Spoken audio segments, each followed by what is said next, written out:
Okey. Minta lelaki semua datang sini.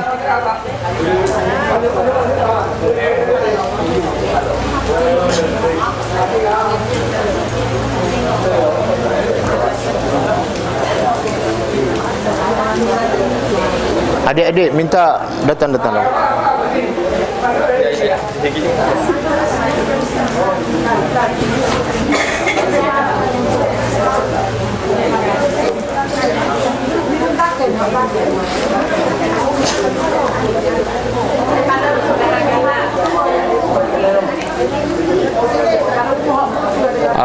Kak pihak muslimah boleh tak minta datang ke sini? Sebab duduk kat dalam mungkin tak dengar. Minta datang ke depan. Adik-adik minta tolong datang dekat. Datang dekat. Depan sikit.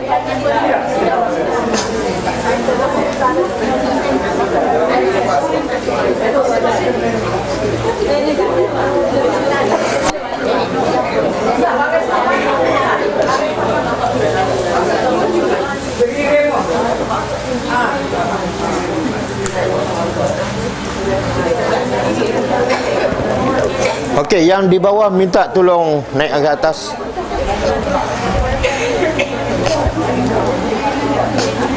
A'udzubillahi minasyaitonirrajim. Bismillahirrahmanirrahim.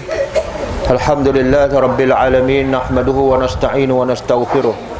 Wa na'udzubillahi min syururi anfusina wa min sayyiati a'malina. Man yahdihillahu fala mudilla lahu wa man yudlil fala hadiya lahu. Asyhadu an la ilaha illallah wahdahu la syarika lah wa asyhadu anna Muhammadan abduhu wa rasuluh. Alhamdulillah, bersyukur kepada Allah Subhanahu wa taala yang masih sayang kepada kita semua, masih memberi peluang untuk kita hidup, masih memberi peluang untuk kita sama-sama mengambil pengajaran dan membaiki diri kita, memuhasabah diri kita. Yang minta tolong muslimat yang kat dalam, tolong datang sini boleh. Datang kat luar ni, sebab luar ni banyak kosong lagi. Jangan takut.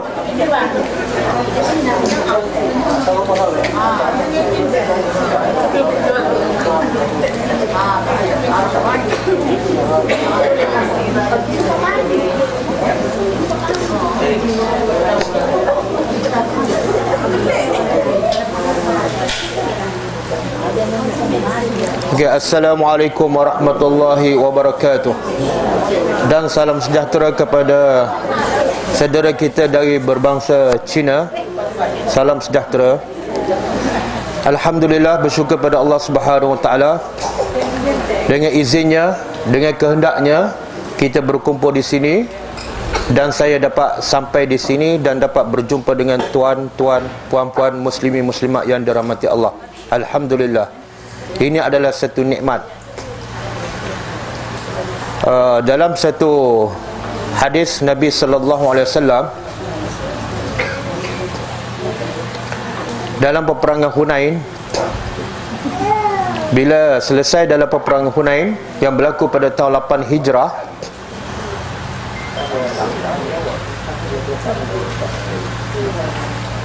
setelah selesai peperangan Hunain, banyak Nabi mendapat harta rampasan hasil daripada kemenangan dalam peperangan Hunain. Harta rampasan itu adalah daripada orang-orang musyrikin Mekah. Kemudian setelah dapat harta rampasan tersebut, Nabi mengagihkan harta rampasan itu kepada orang-orang yang baru memeluk Islam, iaitu daripada Mekah. Ada yang Nabi bagi 100 ekor unta seorang lagi Nabi bagi 100 ekor unta, dan yang lain Nabi bagi banyak lagi. Tapi Nabi tidak memberi kepada orang-orang Ansar yang bersama dengan Nabi daripada Madinah Al-Munawwarah. Sedangkan orang Madinah ni dah lama bersama Rasulullah, tak dapat apa-apa. Orang Ansar, orang Mekah baru je memeluk Islam. Orang Mekah baru je memeluk Islam, tak sampai 2 bulan. Tapi bila mereka ikut bersama Nabi dalam peperangan Hunain dan menang, Nabi memberi hampir semua harta rampasan kepada orang Mekah yang baru memeluk Islam, menyebabkan orang Madinah, khususnya orang-orang Ansar, rasa tak puas hati, dan akhirnya mereka berkata Nabi tidak adil dalam pengagihan, dalam pemberian harta rampasan. Bahkan ada sampai mengatakan Nabi ini melakukan sesuatu perkara yang tidak kerana Allah. Bahkan Nabi ada kepentingan, sebab Nabi daripada Mekah, maka Nabi beri harta rampasan kepada orang Mekah, mungkin daripada keluarga Rasulullah SAW. Bila Nabi dengar rungutan orang-orang Ansar yang mempertikaikan cara Nabi membagikan, mengagihkan harta rampasan, Nabi panggil semua orang-orang Ansar. Lalu Nabi berkata kepada orang-orang Ansar, bukankah kamu dulu sesat, kamu kufur, kamu syirik kepada Allah, dan akhirnya Allah memberi hidayat kepada kamu melalui aku? Kata orang Ansar, ya. Kata Nabi lagi, bukankah dulu kamu asyik berperang, bergaduh, bermusuh, tapi akhirnya kamu bersatu, kamu berdamai disebabkan aku datang ke Madinah? Kata orang Ansar, ya. Kata Nabi lagi, bukankah dulu kamu duduk dalam ketakutan, tapi sekarang kamu duduk dalam keamanan, selamat disebabkan aku datang ke Madinah? Kata orang Ansar, ya. Kemudian kata Rasulullah, kamu tidak reda ke kamu balik di Madinah bersama Rasulullah dan orang Mekah balik ke Mekah dengan unta-untanya? Maka ketika itu kata orang-orang Ansar, bahkan kami reda. Lalu orang-orang Ansar menangis. Kenapa menangis? Sebab mereka baru faham harta yang paling bernilai bagi orang yang beriman ialah Rasulullah. Harta yang paling mahal bagi orang beriman ialah ilmu agama. Harta yang paling mahal bagi orang beriman ialah apa yang termaktub dalam Al-Quran dan sunnah Rasulullah SAW. Bukan harta, bukan unta. Kenapa Rasulullah tidak bernilai? Sedangkan bila Rasulullah bersama orang-orang Ansar di Madinah, apa saja mereka lakukan, bila silap Rasulullah tegur. Bila mereka tak faham, Rasulullah bagi penjelasan. Mana Rasulullah sentiasa membimbing, memandu mereka ke syurga Allah. Adapun mereka yang di Mekah balik dengan unta, kalau mereka silap, unta tak boleh menegur mereka, harta tak boleh membetulkan kesilapan mereka. Maka sejak itu orang Ansar cukup bersyukur kepada Allah disebabkan Allah memberi Rasulullah kepada mereka. Okey. Sekarang kalau saya tanya, nak duit ke nak ilmu? Nak duit ke nak ilmu? Ha?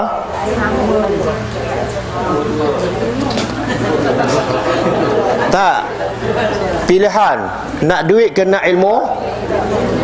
Kuat sikit. Aku jawab nak ilmu, nanti tak dapat duit pula. Ha?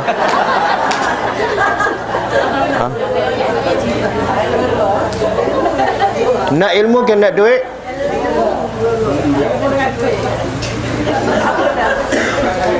Ha? Duit, kalau saya bagi bukan 100 ekor unta, yang Nabi bagi pada orang Mekah 100 ekor unta seorang. Berapa nilai dia 100 ekor unta? Berapa nilai dia sekarang? Katalah satu ekor unta nilai dia 7,000 kali 7 kali 100 ekor unta. Berapa? Ha? 700,000 Nabi bagi pada seorang. Kenapa Nabi bagi? Kenapa Nabi bagi? Nabi nak bagi faham pada manusia bahawa kamu nak harta, kamu nak duit, bila-bila masa tak ada masalah, sebab Allah memiliki segala-galanya. Tapi yang susah ialah kamu nak syurga Allah. Yang susah ialah kamu nak kebahagiaan. Yang susah ialah kamu nak redha Allah. Yang tu kamu kena cari, kena ikhlas. Tengok, kita ditimpa banjir, bantuan datang bertimpa-timpa, betul tak? Sampai pakaian berlambak tu, tak tahu nak pilih sebab banyak sangat. Sebelum ni kita nak pakaian kena beli tak? Nak pilih pun fikir dulu, duit cukup ke tak? Betul tak? Tapi sekarang pakaian berlambak, makan apa berlambak. Saya datang daripada Gua Musa, pakaian penuh tepi jalan. Tengok, harta dunia Tuhan boleh bagi bila-bila masa kepada siapa saja. Tapi hidayah Allah, Allah akan bagi kepada orang yang terpilih sahaja. Kenapa? Orang yang dapat hidayah ialah orang yang layak masuk syurga. Dan orang yang layak masuk syurga bukan sebarangan orang. Sebab itulah, bila Allah bagi musibah pada kita, percayalah, yakinlah Allah sayang pada kita. Allah sebut dalam Al-Quran surah Sajadah, a'udzubillahi minasyaitonirrajim, wala nuziqannahum minal azabil adna dunal azabil akbar la'allahum yarji'un. Dan pasti sesungguhnya kami akan menyeksa kamu, kami akan bagi musibah, penderitaan kepada kamu, azabul adna, azab yang kecil. Apa dia azab yang kecil? Azab di dunia. Banjir, azab yang kecil. Boleh tak kita banding azab banjir, hilang rumah, dengan azab neraka? Boleh tak kita banding? Tak boleh. Kita banjir, hilang rumah, semua pakaian habis hancur, Quran-Quran habis hancur, tapi kita masih boleh bernyawa, kita masih boleh melihat, kita masih ada anak, ada isteri, masih boleh makan. Tapi kalau masuk neraka, apa kita boleh buat? Jadi peringatan Allah, Tuhan kata kami bagi azab yang kecil supaya kami nak elak kamu daripada kena azab yang besar, iaitu azab akhirat. La'allahum yarji'un, moga-moga kamu kembali kepada Allah. Percaya, Allah bagi banjir ni bukan saja-saja. Maha suci Allah daripada melakukan sesuatu tanpa sebab, tanpa hikmah. Allah sengaja pilih kita, Allah sengaja pilih orang Tanah Merah, Allah sengaja pilih orang Taman Seri Remah. Sengaja Allah pilih sebab Allah sayang pada orang taman ni. Allah nak orang di sini, carilah benda yang lebih mahal daripada rumah, carilah benda yang lebih mahal daripada dunia, iaitu syurga Allah. Allah nak bagi syurga yang kekal abadi. Bila kata kita masuk syurga, ada kemungkinan tak kita ditimpa banjir? Ada kemungkinan istana kita di syurga hilang? Tidak. Bila kita dapat, kita akan dapat selama-lamanya. Maka kejarlah benda yang kekal abadi. Dan caranya tidak ada pilihan. Taatlah perintah Allah. La'allahum yarji'un, moga-moga kita kembali kepada Allah, bukan kembali kepada manusia. Jangan bergantung pada manusia. Manusia boleh bagi berapa pakaian, habis satu musim dia tak akan datang lagi. Dia bagi makanan, habis musim banjir dia tak akan datang lagi. Tapi bergantunglah pada Allah, Allah sentiasa akan memberi bantuan. Boleh surau ni, ini kita buat di rumah Allah, kita tak tahu ni. Ini boleh berkumpul ramai di rumah Allah. Sebab apa? Sebab kebetulan ada musibah banjir. Tapi bila musibah banjir hilang, Allah panggil hayya 'alas solah. Boleh tak datang seramai ini? Boleh tak datang seramai ini? Kuat sikit. Orang Kuala Lumpur jangan menjawab. Subhanallah. Bila Allah panggil hayya 'alas salah, sebenarnya Allah nak bagi apa? Bukan Allah nak bagi beras, bukan Allah nak bagi duit, bukan Allah nak bagi rumah. Allah nak bagi hayya 'alal falah. Marilah menuju kepada kejayaan, iaitu selamat daripada neraka dan kamu dapat syurga kekal abadi. Tapi tak ramai yang menyahut. Betul tak? Tapi bila ada manusia datang nak bagi pakaian, nak bagi duit, nak bagi beras, ramai tak yang menyahut? Kenapa tak jawab? Ramai. Alhamdulillah. Sekarang saya bukan nak bagi bantuan makanan, saya bukan nak bagi ramai yang bawa bantuan makanan, tapi saya nak bagi yang lebih penting daripada itu. Kalau orang Ansar sedar bahawa mereka dapat Rasulullah, mereka tak dapat 100 ekor unta, maka mereka sedar Rasulullah lebih penting daripada segala-gala. Sebab Rasulullah lah yang memandu mereka ke syurga Allah. Maka bersyukurlah kita dapat mendengar sepatah dua kata, kita dapat mengambil pengajaran daripada musibah banjir, iaitu supaya kita kembali kepada Allah. Datanglah ke rumah Allah, pergilah belajar agama. Cuba tengok Quran. Cuba tengok Quran. Sebelum ni kita baca tak Quran? Baca tak? Quran ni baca tak? Ni Quran ni yang depan ni, baca tak? Baca tak? Tak, yang ni tak baca. Kalau tak baca, kenapa ada kat sini? Ada tak orang beli TV, dia tak tengok TV? Yang Quran kat rumah ni baca setiap hari tak? Baca setiap hari tak? TV kat rumah tengok setiap hari tak? Subhanallah. Allah sayang pada kita. Allah nak bacalah benda yang lebih penting daripada TV. TV kita tengok, drama kita tengok, berita kita dengar, tapi ayat Allah kita tak baca, kita tak faham. Itu musibah. Ingat, tak faham Al-Quran menyebabkan Allah mengatakan apa? Afala yatadabbaruna al-Quran am ala qulubin aqfaluha. Kenapa kamu tak memahami ayat-ayat Allah? Ayat Allah untuk memandu kamu ke syurga, memandu kamu kepada redha Allah. Kenapa kamu tak faham ataupun hati kamu terkunci? Sebab itu saya bagi kuliah subuh di masjid Tanah Merah tadi, pagi tadi. Selepas kuliah subuh ada seorang jemaah jumpa saya. Okey, boleh? Siapa yang bercakap saya tak bagi. Lepas kuliah subuh pagi tadi ada seorang jemaah jumpa saya. Saya cakap kepentingan Al-Quran. Quran bukan untuk dibaca sahaja.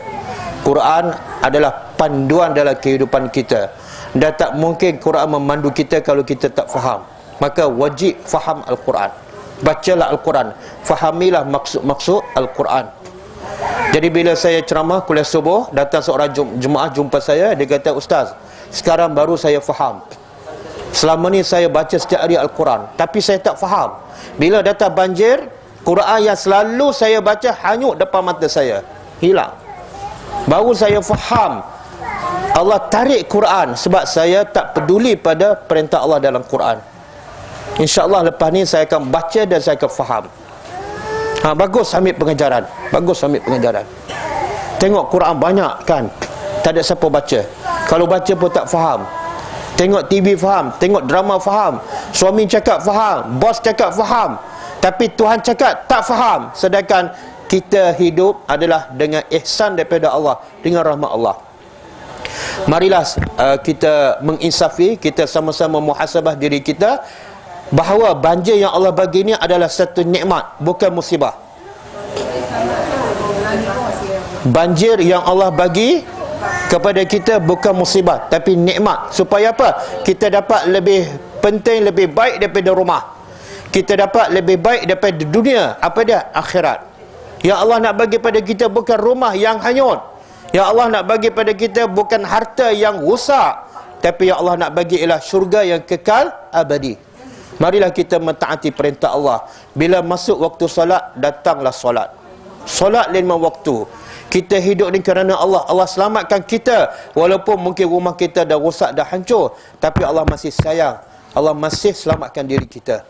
Maka marilah kita guna peluang yang Allah bagi ini untuk merebut benda yang lebih penting, yang lebih mahal daripada dunia, iaitu syurga Allah. Hayya ala salat. Bila Allah panggil, datanglah solat 5 waktu. Bila Allah perintah tutup aurat, tutuplah. Tutuplah aurat. Musibah buat dosa lebih besar daripada musibah banjir. Banjir bukan dosa, hilang rumah bukan dosa, tapi buka aurat adalah satu dosa. Banjir bukan dosa, hilang rumah bukan dosa, tapi tak salat adalah satu dosa yang membawa kita ke neraka. Banjir bukan masalah, sebab zaman Nabi Nuh banjir lagi besar sampai ke puncak bukit. Zaman Nabi Nuh semua orang mati kecuali yang naik kapal 70 orang. Banjir zaman Nabi Nuh, semua rumah hanyut, termasuklah rumah Nabi Nuh. Bukan masalah.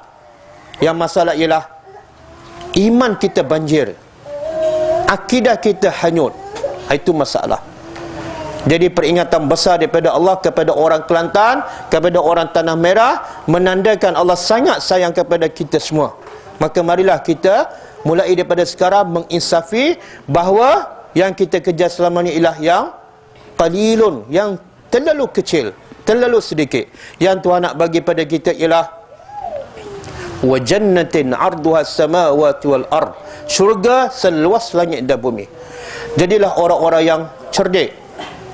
iaitu rebutlah, carilah benda yang kekal abadi. Boleh insya-Allah? Jadi saya seru pada diri saya dan pada semua, selepas ini rumah hilang, rumah rosak, tak ke mana. Sebab bila kita mati, kita akan tinggal. Betul tak? Bukan setakat tinggal rumah, tinggal semua sekali. Kereta, anak, isteri, TV, telefon, semua tinggal. Allah nak bagi amaran, aku baru tarik rumah, satu hari aku akan tarik semua sekelip mata. Bila kita masuk kubur, apa yang ada bersama kita? Ada saudara saya, sepupu saya, umur dia 50 lebih. Umur dia 50 lebih. Dia tak pernah sakit. Dia mengadu sakit kepala. Dia tinggal di Taman Tun, orang Kelantan, adik kepada Timbalan Menteri Besar Kelantan, perempuan. Dia mengadu sakit kepala. Kemudian boleh diam sikit. Yang belakang, Kak. Okey. Sepupu saya, bila dia sakit kepala, dia mengadu pada suami dia. Suami dia bawa pergi hospital, bawa pergi ke klinik. Bila doktor cek, doktor tengah nak tulis apa ubat yang patut diambil. Depan doktor rebah dan mati terus.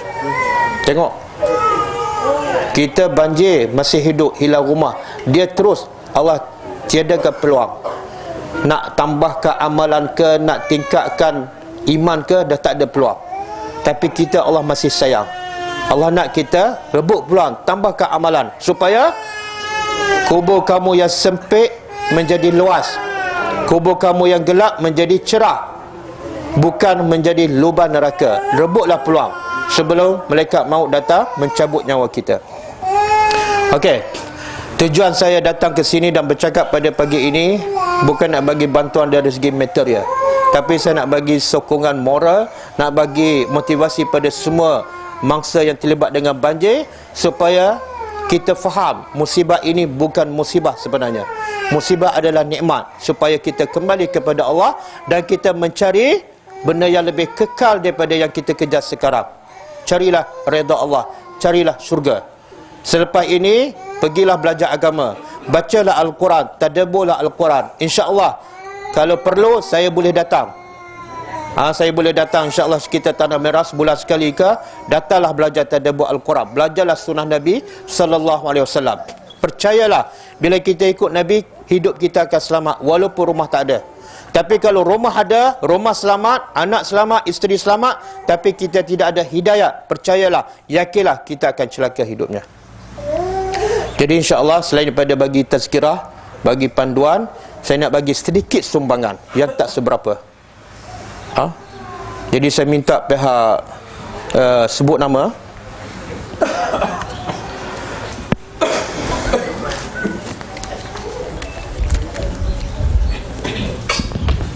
Kita boleh panggil nama.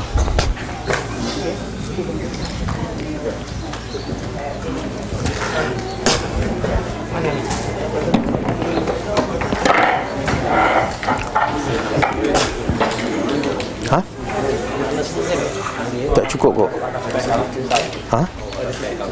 Bagilah.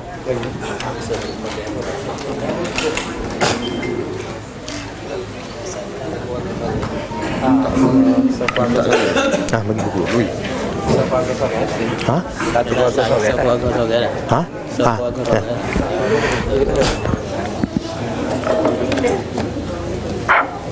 Assalamualaikum warahmatullahi wabarakatuh. Di sini saya akan panggil nama yang telah ditulis kat sini. Pada dasarnya 1221 adalah dapat. Okey. Nama pertama adalah Muhammad Mustaqim bin Muhammad Mustaqim. Saya rasa tak sebutlah bapa yang panjang sangatlah. Okey, sekejap. Sekejap. Di samping sumbangan kewangan yang sedikit, saya nak bagi yang lebih mahal daripada duit. Iaitu saya akan bagi sekadar yang ada. Pertama, buku kecil, matlamat hidup kita. Kadang-kadang kita tersasar, tak jumpa cari Tuhan, tapi kita cari rezeki Allah, tapi kita tak cari Tuhan punya rezeki, sebab kita tak tahu matlamat hidup. Maka saya akan bagi buku kecil, matlamat hidup, dan kenapa Al-Quran diturunkan? Bukan untuk dibaca saja, tapi untuk tadabbur. Bacalah buku kecil ini, maka kita akan faham kenapa Quran kena baca dan faham. Buku ni saya yang tulis. Kemudian yang kedua, hidup kita akan selamat bila kita ikut sunnah Nabi SAW. Dalam seharian ada 1000 lebih amalan sunnah Nabi. Daripada bangun tidur, masuk bilik air, pakai baju, keluar rumah, pergi masjid, naik kenderaan, hujan, petir, semuanya ada 1000 sunnah sampai kita tidur kembali. Dalam buku ini 1000 amalan sunnah Nabi seharian. Bacalah cara solat Nabi, cara wuduk Nabi, cara tidur dan sebagainya. Bila kita amalkan sunnah Nabi, itulah bukti kita cinta Allah. Bila kita cinta Allah, kita dapat yang termahal dalam hidup kita. Kita akan dapat lebih daripada yang kita ada sekarang. Kita akan bagi secara percuma 2 buku. Dan bila balik, baca. Jangan simpan. Kalau simpan, jadi macam tu balik. Okey? Okey.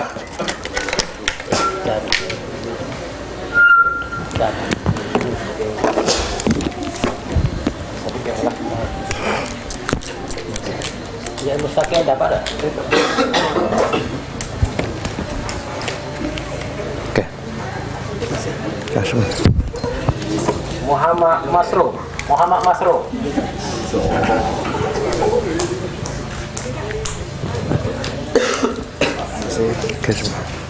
Muhammad Hafizi.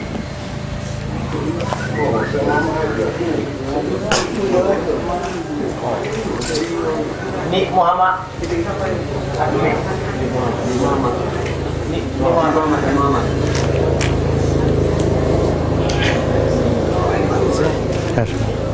Nik Muhammad Ashraf.